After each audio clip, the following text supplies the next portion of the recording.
Hello friends, कैसे हैं आप? So welcome back and for ever के लास्ट पार्ट में आप सभी ने सुना कि शीतल बहाना बनाकर वहाँ से, शॉपिंग का बहाना बनाकर वहाँ से निकल जाते हैं और लड़का ज़्यादा रिएक्ट नहीं करता। वो मन ही मन सोचता है शायद श्री अभी मुझसे शर्मा रही है, इसलिए शायद बात नहीं कर रही। धीरे धीरे दिन बीत रहे थे और जैसे जैसे दिन बीत रहे थे शादी के दिन नज़दीक आते जा रहे थे। इन बीतते दिनों में अब श्री शीतल के साथ एक बार और अरुण से मिलने गई थी और तब भी बात श्री के बजाय शीतल ने ही की थी। पर इस मुलाकात के बाद अरुण को कुछ खटक रहा था, क्योंकि श्री चाहे कितना भी क्यों ना झिझके, ये बात तो किसी भी लड़के को खटक ही जाएगी। अरुण सोचने लगा था कि ऐसा क्या है, जानता हूँ वो लड़की है, झिझक हो सकती है, लेकिन इतनी झिझक, और कोई लड़की कितनी भी क्यों ना झिझके या शर्माए,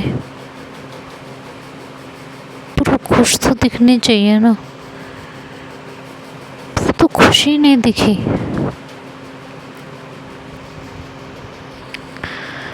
उसे देख के तो कभी ऐसा भी नहीं लगता कि वो अपनी शादी को लेकर एक्साइटेड है। हमेशा बुझी बुझी और उदास रहती है। आखिर क्या बात है? ये बात अरुण के दिमाग में कई दिनों तक घूमती रही। ये बात वो श्री से क्लियर करना चाहता था, पर अकेले मिलने वो आएगी नहीं और शीतल के सामने बात नहीं हो पाएगी। ये सोचकर उसने श्री को मैसेज किया। कुछ बात करनी थी श्री, कब तक फ़ोन करूं? श्री ने मैसेज पढ़ा तो एक गहरी सांस लेते हुए सोचा, अच्छी मुसीबत पड़ी है यार मेरे गले तो। और उसके बाद उसे मैसेज भेजा कि ऑफिस से फ्री होकर कॉल करूँगी। ट्रेन से उतरने के बाद उसने घर के रास्ते में उसे कॉल की। अरुण के हेलो कहने पर श्री बोली कि तुम्हें बात करनी थी, कहो। अरुण ने कहा, हाँ बात तो मैं तुमसे मिलकर करना चाहता था, पर तुम शीतल के साथ आती और उसके सामने बात मैं करना नहीं चाहता था। श्री ने कहा, ऐसी कौन सी बात करनी थी तुम्हें? और शीतल से मैं कुछ नहीं छुपाती हूँ अरुण, मैं उसे सब कुछ बताती हूँ। तुम बेझिझक उसके सामने मुझसे कोई भी बात कर सकते हो, कोई भी। अब बताओ क्या कहना था? अरुण ने कहा, मैं पसंद हूँ। श्री ने कहा, मतलब? पूछने की कोई वजह? हाँ तभी तो पूछ रहा हूँ। मुझे लगता है जैसे तुम्हारे साथ ज़बरदस्ती की जा रही है। तुम शादी करना भी चाहती हो? कहीं तुम्हें कोई और लड़का तो पसंद नहीं? किसी से प्यार करती हो? श्री ने एक गहरी सांस ली और फिर बोला कि ऐसा कुछ नहीं अरुण, पापा और शीतल के सिवा मुझे किसी और से प्यार नहीं है। ये दो लोग हैं जो मेरी दुनिया है। हाँ, शादी के लिए मैं अभी मेंटली प्रिपेयर नहीं हूँ। जैसा तुम सोच रहे हो वैसी कोई बात नहीं है। अरुण ने कहा, मैंने तुम्हें शादी के लिए कभी एक्साइटेड नहीं देखा ना। ख़ास तौर पर तो, आमतौर पर तो लड़कियां शादी की शॉपिंग वगैरह के लिए एक्साइटेड होती हैं। वैसा कुछ लगा नहीं तुम्हारे साथ, इसलिए पूछ लिया। अगर यही बात है तो फिर कोई बात नहीं, पर अगर कुछ और भी है या कुछ और है तो तुम बता सकती हो, मैं शादी के लिए मना कर दूँगा और तुम पर कोई इल्ज़ाम भी नहीं आएगा। तो टेंशन ना लेते हुए तुम कोई भी बात मुझसे बेझिझक कह सकती हो। श्री ने कहा कि इंसान एक्साइटेड तब होता है अरुण, जब वो अंदर से खुश होता है।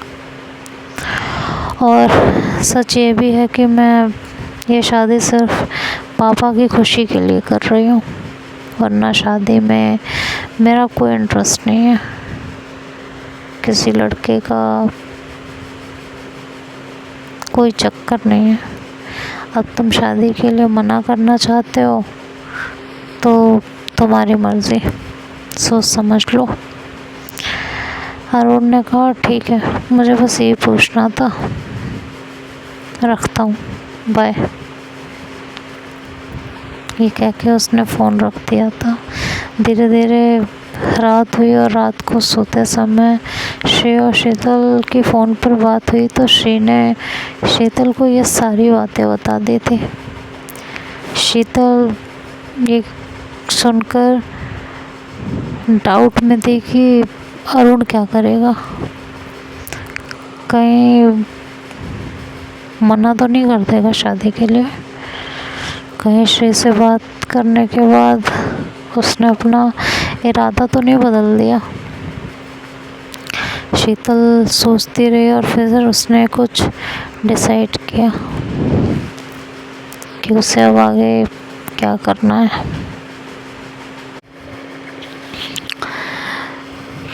मेरा कोई इंटरेस्ट नहीं है, किसी लड़के का कोई चक्कर नहीं है। अब तुम शादी के लिए मना करना चाहो तो तुम्हारी मर्जी, सोच समझ लो। अरुण ने कहा ठीक है, मुझे बस यही पूछना था, रखता हूँ, बाय। रात को सोते समय श्री और शीतल की जब फ़ोन पर बात हुई तो श्री ने शीतल को ये बात बता दी। शीतल ये सुनकर डाउट में थी कि अरुण क्या करेगा, कहीं मना तो नहीं कर देगा। श्री से बात करने के बाद फ़ोन रखा और रात को यही सोचती रही। और फिर सोचने के बाद उसने कुछ डिसाइड किया। अगली सुबह स्टेशन पहुंचकर उसने श्री का मोबाइल लिया और अरुण का फ़ोन नंबर लिया, लेकिन श्री को इस बात का पता नहीं चलने दिया। फिर ऑफिस पहुंचकर बाथरूम में जाकर अरुण को फ़ोन किया। पहले हालचाल पूछा, फिर बोली अरुण मुझे आपसे श्री के बारे में कुछ बात करनी है, तो क्या आज शाम को मिल सकेंगे? जी मिल सकते हैं, बताइए कहाँ मिलेंगी। शीतल ने टाइम और जगह बताई और कहा श्री को मत बताइएगा अभी।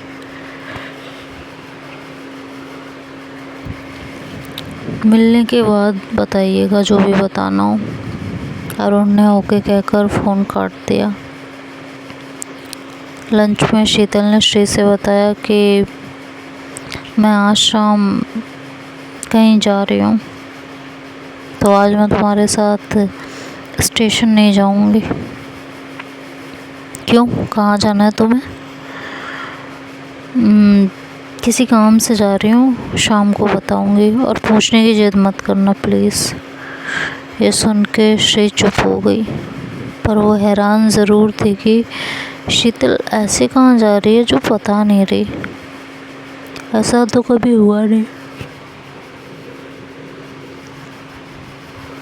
श्री सोच सोच कर हैरान परेशान थी, पर जानती थी कि शीतल नहीं बताएगी तो नहीं बताएगी, इसलिए उसने ज़्यादा पूछना भी सही नहीं समझा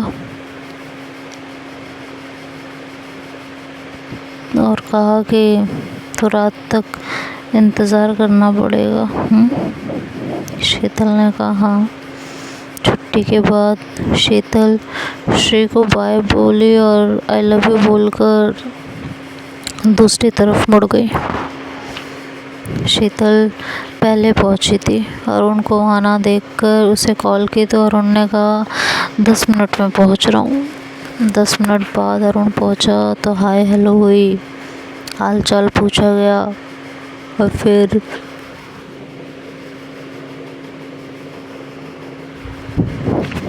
शीतल से पूछकर कॉफ़ी का ऑर्डर दिया गया और वो बोला अरुण की श्री तो चली गई होगी। शीतल ने हामी भरी। अरुण ने कहा पूछा नहीं उसने कहाँ जा रही हो मुझे अकेला छोड़कर। शीतल ने कहा पूछा था, मैंने बताया नहीं, यहाँ से जाकर बताऊंगी। नाराज़ नहीं होगी वो? उसे बिना बताए उसके मंगेतर से मिलने चली आई, उसे मिलने के लिए बुला लिया। नहीं होगी, अगर हुई भी तो मैं मना लूँगी, और अगर मुझ पे नाराज़ हुई तो मैं कह दूँगा कि आपने जो है मुझे उसकी कसम दी थी, मैं तो पल्ला झाड़ लूँगा। अरुण ने मजाक किया, पर बात शीतल को चुभ गई थी। वो मुस्कुरा कर बोली कि आप निश्चिंत रहो, वो आपसे नाराज़ नहीं होगी। अरुण ने कहा अच्छा, ऐसा क्यों? शीतल ने कहा इंसान उसी से नाराज़ होता है जो उसके बहुत करीब होता है। आपसे ज़्यादा करीब तो मैं हूँ, और अगर नाराज़ हुई तो मुझसे होगी। कहते कहते शीतल को एहसास हुआ कि अरुण को बात बुरी ना लग जाए, तो उसने बात को मजाकिया लहजे में घुमाते हुए कहा कि भाई सालों पुरानी दोस्ती है, आपके नए रिश्ते पर भारी तो पड़ेगी ना, तो बुरा मत मानिएगा। शादी के बाद तो आपसे ज़्यादा करीब कोई होगा ही नहीं, बट अभी तो मैं ही भारी पड़ूंगी इस रिश्ते पे। अरुण ने कहा नहीं नहीं, बुरा मानने की कोई बात नहीं, सही कह रही हैं आप। वैसे कितने टाइम से जानते हैं आप दोनों एक दूसरे को? 7-8 साल तो हो ही गए होंगे, फिर तो काफ़ी टाइम हो चुका है। दोनों कुछ देर चुप रहे, फिर अरुण ने ही पूछा बताइए क्या बात करनी थी। शीतल ने कहा कहना ये था कि एक्चुअली मुझे मालूम है कि आपने श्री को कई बार मिलने के लिए बुलाया, पर उसने आने से मना कर दिया, और आई भी तो मुझे साथ लेकर आई। कल भी आप दोनों में कुछ बातें हुई जो मुझे पता है। उम्मीद है कि आपको इस बात का बुरा नहीं लगेगा। हम दोनों की लाइफ की हर छोटी से छोटी बात भी एक दूसरे को पता है। हम दोनों की ज़िंदगी का चाहे कोई सुख या दुख हो, हम पहले एक दूसरे को बताते हैं, पेरेंट्स को बाद में। देखिए अरुण, श्री बहुत सिंपल लड़की है, उसमें कोई बनावटीपन नहीं है। वो बात तो सबसे हंसकर कर लेती है, पर अपने क्लोज़ बहुत कम लोगों को आने देती है। इमोशनली सबके साथ अटैच नहीं होती। अगर सच कहूँ तो फ़िलहाल मेरे सिवाय वो किसी के साथ इमोशनली कनेक्ट नहीं है, अपने पापा से भी नहीं, जिनसे वो बहुत प्यार करती है और जिनकी वजह से वो शादी कर रही है।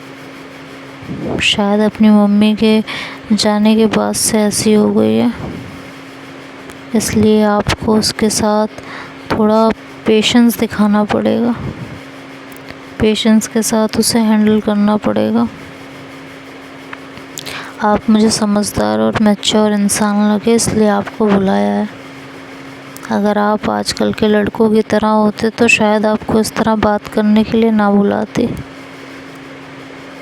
अरुण, आपके साथ कनेक्ट होने में उसे थोड़ा वक्त लगेगा, हो सकता है शादी के बाद भी थोड़ा टाइम लग जाए। किसी पर भरोसा करने में थोड़ा वक्त तो लगता है ना, खासकर जब पहले एक बार भरोसा टूटा हो, दिल पर ठेस लग चुकी हो तो। अरुण शीतल की बात बड़े गौर से सुन रहा था। तो देखते हैं आगे क्या होगा, ये तो नेक्स्ट पार्ट में सुनेंगे। तब तक के लिए बाय बाय, टेक केयर।